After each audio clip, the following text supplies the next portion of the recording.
അപ്പോൾ ഇന്നത്തെ ഒരു വീഡിയോ നമ്മൾ ലേറ്റസ്റ്റ് ആയിട്ട് കുറച്ച് ടെക് ന്യൂസ് ആണ് നോക്കാൻ പോകുന്നത്. നേരെ വീഡിയോയിലേക്ക് കടന്നേക്കാം. സബ്സ്ക്രൈബ് ചെയ്യാട്ടോ. അതെ, we need to reach somewhere. I mean 60K. ആദ്യത്തെ ന്യൂസ് വന്നിരിക്കുന്നത് നമ്മുടെ OnePlus എണ്ണൻ്റെ ഭാഗത്തു നിന്നാണ്. ഫോണല്ല, OnePlusന്റെ വൺ സ്പേസ് എന്ന് പറഞ്ഞൊരു സംഭവം വന്നിട്ടുണ്ട്. അതായത് അതൊരു ക്ലൗഡ് ഗെയിമിംഗ് സർവീസാണ്. അതായത് അവരുടെ ഒരു ഹൈ എൻഡ് PC ഉണ്ട്. അത് നമുക്ക് ക്ലൗഡ് വഴി ആക്സസ് ചെയ്ത് നമുക്ക് ഗെയിം കളിക്കാൻ സാധിക്കും. ഇവരുടെ പ്രത്യേക സബ്സ്ക്രിപ്ഷനൊക്കെ കാണുമായിരിക്കും. അത്രയും കാശൊക്കെ കൊടുക്കുകയാണെങ്കിൽ നമുക്ക് സ്വന്തമായിട്ട് ആ ഒരു ക്ലൗഡ് ഈ പറഞ്ഞ പോലെ അതിനകത്ത് നമുക്ക് ഗെയിംസൊക്കെ കളിക്കാൻ സാധിക്കും. നോക്കാം. അടുത്തായിട്ടുള്ള ന്യൂസ് വന്നിരിക്കുന്നത് നമ്മുടെ കൊപ്പോ അണ്ണൻ്റെ ഭാഗത്തു നിന്നാണ്. കൊപ്പോ അണ്ണൻ്റെ F27 Pro. അപ്പോൾ ഈ കൊപ്പോ അണ്ണനെ പറ്റി ഞാൻ അങ്ങനെ പറയേണ്ട കാര്യമില്ല. എങ്കിലും ഞാൻ പറഞ്ഞതിൻ്റെ കാര്യം, ആദ്യമായിട്ട് IP69 റേറ്റിംഗ് ഉള്ള വാട്ടർ റേറ്റിംഗ് ഉള്ള ഫോണായിട്ട് ഇറങ്ങുന്നതാണ് F27 Pro. അപ്പോൾ ഓഫ് കോഴ്സ് നിങ്ങൾക്ക് അറിയാമെന്ന് വിശ്വസിക്കുന്നു. IP റേറ്റിങ്ങിനകത്ത് IP കഴിഞ്ഞ് 6-8 ആണ് ഇപ്പം നിലവിലുള്ളത്. അതായത് ഒരെണ്ണം ഡസ്റ്റിൻ്റെ റെസിസ്റ്റൻസി, ഒരെണ്ണം വാട്ടർ റെസിസ്റ്റൻസി. അപ്പം 8 എന്ന് പറയുന്നതാണ് ഇപ്പോഴത്തെ സ്റ്റാൻഡേർഡ്, ഏറ്റവും കൂടിയെന്ന് പറഞ്ഞു. അപ്പോൾ 8 മാറി ഇനി 9 ആകും. അതായത് കുറച്ചുകൂടെ വാട്ടർ റിപ്പല്ലൻ്റ് അല്ലെങ്കിൽ റെസിസ്റ്റൻ്റ് ആണ്. IP69 വരികയാണ്. അടുത്തായിട്ടുള്ള ന്യൂസ് വന്നിരിക്കുന്നത് നമ്മുടെ റിയൽമി അണ്ണൻ്റെ ഭാഗത്തു നിന്നാണ്. റിയൽമി അണ്ണൻ്റെ ഓഫ് കോഴ്സ് നിങ്ങൾക്ക് അറിയാമെന്ന് വിശ്വസിക്കുന്നു. കഴിഞ്ഞ മുമ്പത്തെ ആഴ്ച തോന്നുന്നു റിയൽമി GT60 ഇറങ്ങിയിട്ടുണ്ടായിരുന്നു. റിയൽമി GT60 പറഞ്ഞ പോലെ 30,000 രൂപയ്ക്ക് 31,000 രൂപയ്ക്ക് ഇറക്കി. അതായത് ഇപ്പം നമുക്ക് ഓൾറെഡി അറിയാം അവർ GT സീരീസ് തിരിച്ചു കൊണ്ടുവന്നു. അതുമല്ല, അവർ കഴിഞ്ഞ തവണ ഒരു ലെറ്റർ ഇറക്കിയപ്പോൾ അതിനകത്ത് പറഞ്ഞ് GT സീരീസ് എന്നാണ്. ഇപ്പോൾ ഒരെണ്ണം ഇറങ്ങി, ഇപ്പോൾ സ്വാഭാവികമായിട്ട് ഒരെണ്ണോടെ കാണും. അതായത് നമ്മുടെ GT60യുടെ ചേട്ടൻ GT6 ഇറങ്ങാൻ പോവുകയാണ്. Snapdragon 8s Gen 2. അതായത് പോക്കോ F6ൻ്റെ സെയിം സ്പെസിഫിക്കേഷൻ ഉള്ളൊരു ഫോണാണത്. സിമിലർ ആയിട്ടുള്ള സ്പെസിഫിക്കേഷൻ ഉള്ള ഫോണാണ്.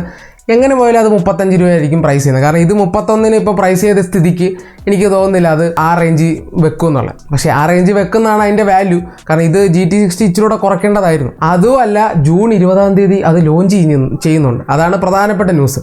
അപ്പോൾ നമ്മുടെ റിയൽമിയുടെ CEO അണ്ണന്മാർ പത്രം വായിക്കുന്നതിലൊരു പോസ്റ്റർ ഇട്ടിട്ടുണ്ട്. ആ പത്രത്തിൻ്റെ പുറകുവശത്തോട് റിയൽമി GT6 എന്നൊക്കെ പറഞ്ഞ് എഴുതിയിട്ടുണ്ട്. ജൂൺ 20 എന്നൊക്കെ എഴുതിയിട്ടുണ്ട്. അപ്പോൾ ജൂൺ 20 അത് ലോഞ്ച് ചെയ്യും. സോ GT60 പറഞ്ഞ പോലെ ഒന്ന് വെയിറ്റ് ചെയ്ത് നിൽക്കുന്നവർക്ക് GT6 കൂടെ വരുമ്പോൾ അതോടെ ഒന്ന് നോക്കാം, പരിഗണിക്കാം. എന്തായാലും ക്യാമറയുടെ കാര്യത്തിൽ GT60 ആണ് F6-നേലും ബെറ്റർ പോക്കോയിൽ. അപ്പോൾ പെർഫോമൻസ് ആണ് പോക്കോ ഇപ്പോൾ മുന്നിട്ട് നിൽക്കുന്നത്. ഇനി റിയൽമി ഇതുമായിട്ട് കൊണ്ടുവന്ന് നല്ലൊരു പ്രൈസിങ്ങിലാണ് വെക്കുന്നത്, നല്ല കോമ്പറ്റീഷൻ പ്രൈസിങ്ങിലാണെങ്കിൽ ക്യാമറ പ്ലസ് ഗെയിമിംഗ് എന്ന് പറയുന്ന സ്കീം വെച്ച് GT6 നല്ലൊരു ഓപ്ഷൻ ആവാം. കാരണം റിയൽമിയുടെ ആ ഒരു GT സീരീസിന്റെ ക്യാമറ ഔട്ട്പുട്ട് വലിയ കുഴപ്പമില്ല, കൂട്ടത്തിൽ ഭേദമാണ്.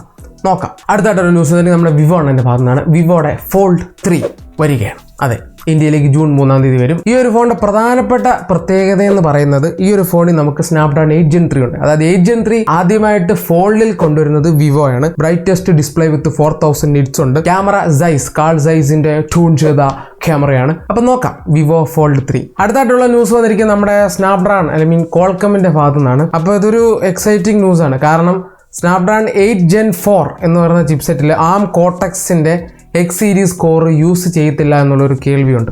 അതായത് ഈ ബിഗ് കോർ ഇത്രയും നാളെ മാമിനിൽ നിന്ന് ഡയറക്റ്റ് മേടിച്ചിട്ടാണ് ചെയ്തുകൊണ്ടിരുന്നത്. കുറച്ച് നാൾ മുമ്പ് നമ്മുടെ ഈ ചാനൽ ആദ്യം തൊട്ടേ കാണുന്നവർക്കും പിന്നെ അതിന് മുമ്പേ പ്രൊസസറിനെ പറ്റി നോളജ് ഉള്ളവർക്കും കറക്റ്റായിട്ട് അറിയാൻ പറ്റും. ക്രയോ എന്ന് പറയുന്ന ഒരു കസ്റ്റം ആർക്കിടെക്ചർ ആയിരുന്നു അവർ മുമ്പ് ഫോളോ ചെയ്തുകൊണ്ടിരുന്നത്. ക്രയോ നിർത്തിയത് എനിക്ക് തോന്നുന്നത് ട്രിപ്പിൾ8 വന്നപ്പോഴാണ്. ട്രിപ്പിൾ8ന് മുമ്പ് വരെ ക്രയോയിലായിരുന്നു പോക്കണം. അതായത് ആമിൻ്റെ നിന്ന് സാധനം മേടിക്കുന്നു, അതിനെ കുറച്ചുകൂടെ മോഡിഫൈ ചെയ്യുന്നു, ഡിസൈൻ മേടിക്കുന്നു, അതിനെ മോഡിഫൈ ചെയ്ത് ഇവരുടെ രീതിയിലാക്കുന്നു. അങ്ങനെയായിരുന്നു ഇറക്കിക്കൊണ്ടിരുന്നത്. അതുകൊണ്ടാണ് ക്വാൾക്കം അത്രയും കയറിപ്പോയത് 865ന്റെ സമയത്തൊക്കെ. ഇപ്പോൾ അവർ തിരിച്ച് പഴയ രീതിയിലേക്ക് വരികയാണ്. അതായത് ആമിൻ്റെ എന്നുള്ള ഡിസൈൻ തന്നെ അത് ആമിൻ്റെ നിന്ന് തന്നെ അല്ലെന്നാണ് എനിക്ക് തോന്നുന്നത്. അതായത് അവർ തന്നെ കസ്റ്റമായിട്ട് കോർ ഡിസൈൻ ചെയ്യാൻ പോവുകയാണ്. അപ്പോൾ ആ കോറിന്റെ പേരെന്ന് പറയുന്നത് ഓറിയോൺ ഫീനിക്സ് എന്നാണ്. ഓറിയോൺ ഫീനിക്സ് എന്ന രീതിയിലായിരിക്കും ആ കോറിന്റെ പേര്. അതായത് ആപ്പിൾ എന്താണോ ചെയ്യുന്ന സെയിം സ്ട്രാറ്റജിയാണ് ഇവരും ചെയ്യാൻ പോകുന്നത്. ആപ്പിൾ നിങ്ങൾക്ക് അറിയാലോ, സ്വന്തമായിട്ടാണ് അവർ കോർ ഡിസൈൻ ചെയ്യുന്നത്. ആമിൻ്റെ അതായത് ഒരു ബേസ് ലൈൻ കോർ ഉണ്ട്, അതിനെ ഒന്നുകൂടെ റീഡിസൈൻ ചെയ്ത് സ്വന്തമായിട്ട് ഇൻഹൗസ് SoC എന്നൊക്കെ പറയാം. അപ്പം അങ്ങനെ ഒരു സംവിധാനം സ്നാപ്ഡ്രാഗൺ ക്വാൾക്കം പ്ലാൻ ചെയ്യുകയാണ്. അപ്പോൾ 8 Gen 4 മിക്കവാറും അങ്ങനെയാണെങ്കിൽ നമുക്ക് കുറച്ച് ഷിഫ്റ്റ് പ്രതീക്ഷിക്കാം. ഇനി എന്നാണ് ഐഫോണിനെ പൊട്ടിക്കുക എന്നുള്ളതാണ് എൻ്റെ ഒരു ചോദ്യം. അടുത്തായിട്ടൊരു ന്യൂസ് നമ്മുടെ മാധവണ്ണൻ്റെ ഭാഗത്തു നിന്നാണ്. Honour 200 series. അതെ ഹോണർ 200 സീരീസ് ഫോൺ വൈകാതെ തന്നെ ഇന്ത്യയിൽ ലോഞ്ച് ചെയ്തിരിക്കുകയായിരിക്കും. കാരണം മാധവണ്ണൻ അത് ലീക്ക് ചെയ്തിട്ടുണ്ട്. അതുകൊണ്ട് ഹോണർ 200 സീരീസിലുള്ള ഫോൺ ഇറങ്ങുമായിരിക്കും. ഏതാ ഫോണിനൊന്നും കറക്റ്റായിട്ട് വ്യക്തമായിട്ടില്ല. എന്തായാലും നോക്കാം. എനിക്ക് തോന്നുന്ന പ്രോസസ്സർ 7 Gen 3 ആണെന്ന് തോന്നുന്നു. അതാണ് കിട്ടിയൊരു ന്യൂസ് എന്ന് പറയുന്നത്. 7 Gen 3 പ്രൈസൊക്കെ നന്നാക്കണം. ഒന്നാമത്തെ കാര്യം, ഹോണറിനെ കഴിഞ്ഞ ഇറക്കി 90 തന്നെ വലിയ പരാജയമായിരുന്നു. കാരണം 7 Gen 1 ആയിരുന്നു, അതോ 6 Gen 1 ആയിരുന്നു. സോ പ്രൈസിങ് നന്നാക്കിയാൽ നല്ലതാണ്. പക്ഷേ ഇപ്പോൾ ഹോണറൊക്കെ ചുമ്മാ വലിയ പാടാണ് ഒരു ഈ പറഞ്ഞ ഇന്ത്യൻ മാർക്കറ്റിലേക്ക് കയറി വരിക എന്നുള്ളത്. കാരണം കുറേ ബ്രാൻഡുകളെല്ലാം വളരെ സ്റ്റേബിളായിട്ടാണ് നിൽക്കുന്നത്. പുതിയ ഒരാൾക്ക് തട്ടി കയറി വരണമെന്നാണ് അത്രയും കോമ്പറ്റീഷൻ. പ്രൈസിലാണ് കോമ്പറ്റീഷൻ കൊണ്ടുവരുന്നത്. പ്രൈസ് മാത്രം ആണ് ഇന്ത്യൻ മാർക്കറ്റ് എന്നാണ് ഞാൻ മനസ്സിലാക്കുന്നത്.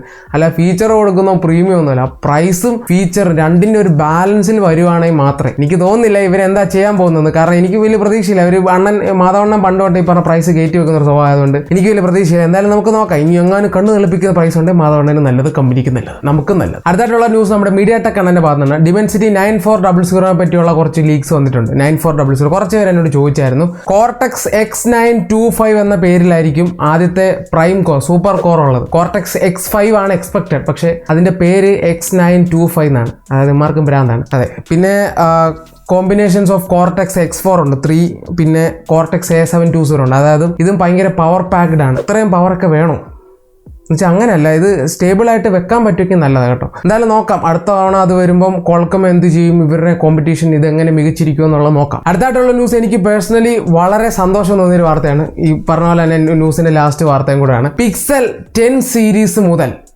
നമുക്ക് TSMCയുടെ ആർക്കിടെക്ചറിലായിരിക്കും ടെൻസർ G5 എന്ന് പറഞ്ഞ ചിപ്സെറ്റ് ഉണ്ടാകുന്നത്. അതായത് ഗൂഗിളിലെ ടെൻസർ G5 TSMCയുടെ ഫാബ്രിക്കേഷനിലായിരിക്കും Pixel 10-നകത്ത് വരിക. അപ്പോൾ എന്തുകൊണ്ട് ഇത് സന്തോഷം ഉണ്ടാകുമെന്ന് ചോദിച്ചു കഴിഞ്ഞാൽ, സാംസങ് എന്ന് പറഞ്ഞ ഹീറ്ററിന്റെ ഭാഗത്തുനിന്ന് അവർ ആ ഒരു ജയിലിൽ നിന്ന് ഇറങ്ങി അവർ TSMCയിലേക്ക് പറഞ്ഞ പോലെ കാലി മാറ്റി ചവിട്ടിയിരിക്കുകയാണ്. വളരെ സന്തോഷം. അതുകൊണ്ട് തന്നെ ഇനി ഹീറ്റിംഗ് കുറവായിരിക്കും പിക്സൽ ഫോണുകൾ. ഇത്ര നേർക്ക് അമ്മമാരുടെ തലയ്ക്കകത്തോട് കയറിയിട്ടില്ലായിരുന്നു. അതറിയത്തില്ല, നമുക്ക് ഈ അനുഭവം വന്നാലേ പഠിക്കുള്ളൂ എന്ന് പറഞ്ഞാൽ ഇപ്പം അനുഭവം വന്നു കാണും. ഇപ്പോൾ Pixel 9 സീരീസ് ഓഫ് കോഴ്സ് സാംസങ്ങിന്റെ നോഡിലായിരിക്കും. അത് കഴിഞ്ഞ് Pixel 10 ആകുമ്പോൾ TSMCയിലേക്ക് വരും. TSMCയിലേക്ക് വന്നു കഴിഞ്ഞാൽ ഹീറ്റ് പൊതുവെ കുറയും. ഇനി സാംസങ്ങിനെ ഞാൻ ഇത്രയും കുറ്റം പറയുമെങ്കിൽ പോലും S24 വളരെ സ്റ്റേബിളിലാണ് ഓടുന്നത്.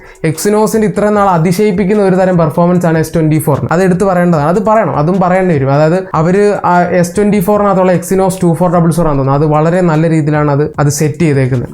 അത് നല്ല കാര്യമാണ്. എന്നാലും ഈ പറഞ്ഞ പിക്സൽ ഇത്ര നാളും വന്നോണ്ടിരുന്ന ഹീറ്ററായിരുന്നു. അതായത് സാധാ ഫോണുകളിൽ ഇച്ചിരൂടെ ഹീറ്റ് ആവും. എന്നാൽ ചില ഫോണുകൾ ഓവർ ഹീറ്റ് ആകും, ചില ഫോണുകൾ ഒരു പരിധിയിൽ കൂടുതൽ ഹീറ്റ് ആകുന്നുണ്ട്. എന്തായാലും ഹീറ്റിന്റെ ആ ഒരു ശതമാനം TSMC വരുന്നതോട് കുറയുന്നുള്ള ഒരു വിശ്വാസമാണ് പറയുന്നത്.